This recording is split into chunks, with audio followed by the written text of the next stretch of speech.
Assalamu alaikum, Ariba here, and I want to share my few words about Love Nature Exfoliating Body Scrub Jam. हम just in love with it.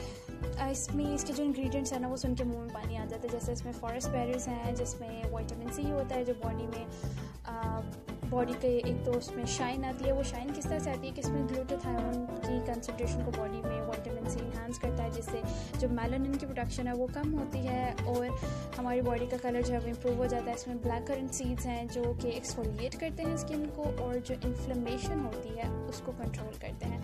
Lingo berry में vitamin C होता है, vitamin E होता है. Vitamin E जो है वो skin को मॉइस्चराइज करता है और वाइल्ड स्ट्रॉबेरी होते हैं जिसमें एंटीऑक्सीडेंट्स होते हैं जो कि स्किन के जो फ्री रेडिकल्स हैं उनको ख़त्म करते हैं जो कि पूरा दिन में हमारी बॉडी के साथ रिएक्शन हो रहे होते हैं उसके बॉडी को न्यूट्रलाइज करते हैं. इसमें योगर्ट होता है जो सन डैमेज से प्रोटेक्ट करता है और रिंकल्स को ठीक करता है और इसकी जो स्मेल है वो बहुत मज़े की है, यानी नहा के मज़ा आ जाता है.